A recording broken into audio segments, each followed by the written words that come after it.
We will support an international coalition as it takes all necessary measures to enforce the terms of Resolution 1973. As you may know, French planes are already in the skies above Benghazi. Now, America has unique capabilities, and we will bring them to bear to help our European and Canadian allies. Well, they're driving us through these things. Yeah. They're driving us. They're planning them. They're executing them. And it's just like 1984. At one moment, Oceania is our enemy. The next day, they're our friend. The Al-Qaeda of Syria are now our pals, our buddies, now that they're after Assad.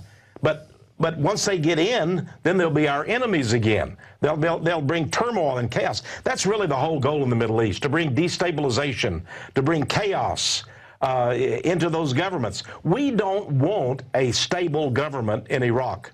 We don't want one in Afghanistan. We don't want them in Syria or Libya. We want all the turmoil, all the chaos, because, the elite, they advance through chaos. They've done it in World War I, World War II. They did it, as you said, the Jacobins, the Illuminati Revolution is really what that was. Is it that you're so concerned over the blood that is being shed in Libya when you look the other way, when the Israeli Defense Force was bombing the innocent people of Gaza, unarmed men, women, and children, but our government looked the other way? You looked the other way when the Israeli Defense Force went into Lebanon? No, you don't want to save the Libyan people. That's your noble motive to hide your wicked agenda. And for the financial control of America? They will also put the International Monetary Fund in charge of our finances, and banking in this country will be in the control of 5 major banks. That will help to control the situation and further destabilize the country. That is the aim and object of all of this. Once a nation is destabilized, it's very easy to deal with it and push it into a socialist new world order, a one world government. Ladies and gentlemen, I want to say to you today, the time has come for us to recognize that we are 50 individual nations. We have all the rights of an individual nation. We gave only limited empowerments to the federal government. They have grossly, flagrantly violated the concord that we have with them. Therefore, we, the masters, have the right to go to Washington and tell them, the servants, henceforth, this concordat is severed, unless we understand from today all of these unconstitutional measures will be rolled back and a new system will come into being. The Federal Reserve Bank, that private enterprise bank, will be put out of business. Liberty is based on individual freedom. We are individual people. We are not the mass, so disdainfully referred to by Karl Marx and the socialist writers.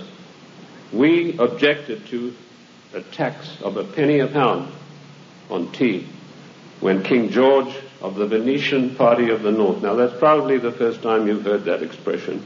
It took me 5 years of digging in the British Museum in London, which I consider to be the finest repository of knowledge in the world, to come up with that name. Our colonists said, we're not going to pay this penny a pound on tea.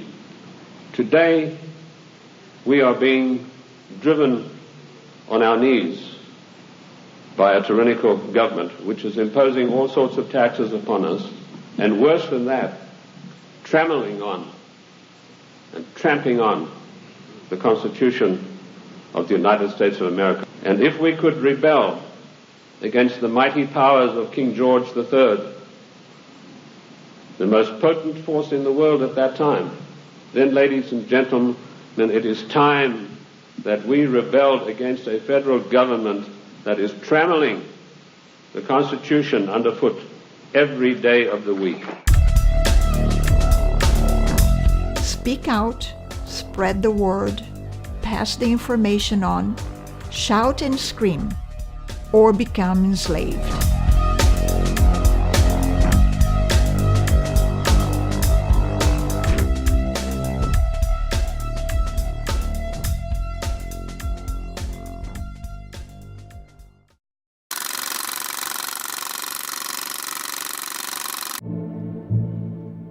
You want to tell us what really happened? I got something to say. And if you ain't gonna do nothing about it, then you're just a bunch of lousy, yellow, stinking cowards! Charles Robert Darwin was born on February 12, 1809, to a wealthy and respectable family.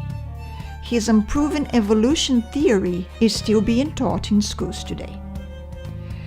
This is not only strange because there are many other theories, but because before Darwin's Origin of Species, science and religion existed with some sort of harmony. There was an understanding on the part of the religious community that evolution was discredited by science. My own view of religion is that of Lucretius. I regard it as a disease born of fear and as a source of untold misery to the human race. So Darwinism is used to explain human society's place in a godless universe. But Darwin's theory of evolution is a theory in crisis because of the immense advances made in molecular biology, biochemistry, and genetics over the past 50 years. We now know that there are, in fact, tens of thousands of irreducibly complex systems on the cellular level. Peter Quinn argues that Darwin was not quite so squeaky clean as most like to portray him, especially around the social implications of his theory. Indeed, the whole ugly world of eugenics needs to be seen for what it really is, very much an outgrowth of Darwinian thought. As Quinn notes, Darwin played a prime role in bringing about a fateful confusion between cultural and racial differences, conferring new scientific authority and intellectual legitimacy on theories of human inferiority central to eugenics, the most destructive medical movement in history. Darwin married his first cousin. The couple had 10 children, from which a few died at a very young age, and a few others were unable to have children themselves. A classic case of inbreeding, which reduces enormously the chance of having healthy children that can go to bear healthy children of their own. The royals for many generations have also faced birth defects caused by inbreeding. Quinn also said, Darwin's work is filled with references to the work of those involved in creating a radical new scientific justification for labeling races, classes, and individuals as inferior. His followers were quite happy to run with such ideas, and Darwin would not seem to disapprove. Consider his son. In 1912, in his presidential address to the First International Congress of Eugenics, a landmark gathering in London of racial biologists from Germany, the United States, and other parts of the world, Major Leonard Darwin trumpeted the spread of eugenics and evolution. As described by Nicholas Wright Gilliam in his A Life of Sir Francis Galton, Major Darwin foresaw the day when eugenics would become not only a grail, a substitute for religion, as Galton had hoped, but a paramount duty, whose tenets would presumably become enforceable. The Major repeated his father's admonition that, though the crudest workings of natural selection must be mitigated by the spirit of civilization, society must encourage breeding among the best stock and prevent it among the worst without further delay. But Michael Cremo, a research associate in history and archaeology, has presented evidence debunking Darwin's theory. Michael Cremo has been a member of the World Archaeological Congress since 1993. Over the past 2 centuries, researchers have found bones and artifacts showing that people like ourselves existed on Earth millions of years ago. Of course, these accounts of extreme human antiquity are something that we don't find just in the ancient Sanskrit writings of India. Practically all the wisdom traditions of the ancient world spoke about this, whether we're talking about the Egyptian civilization or Chinese or even tribal peoples, Australian Aboriginals, Native American peoples. They all pretty much say the same thing, that humans have been around for a long, long time. One of the most interesting of those early cases, going back about 2 billion years, is these round metallic objects that have been found by miners in South Africa. They're made of hematite, which is a naturally occurring type of iron. They're about 1 or 2 inches in diameter. And the really interesting feature of them is the parallel grooves that go around the center of each one of them. I had a meeting with the chief mining engineer of the mine from where these objects come. They come from a mine at a place called Ottosdal in the western Transvaal region, and he showed me a block of mineral with these objects solidly embedded in them, and some of them were partially coming out of the stone, and you could see the grooves going around the exposed surface back into the solid rock. So it's not that these things were carved with these grooves recently. And a few years ago, we had some metallurgists look at them. They said they couldn't explain how they could have formed naturally in the layers of the earth. So I think until somebody comes up with a very good natural explanation of how these things could have formed with the grooves, we've got to consider the possibility that these things were made by someone with human-like intelligence about 2 billion years ago.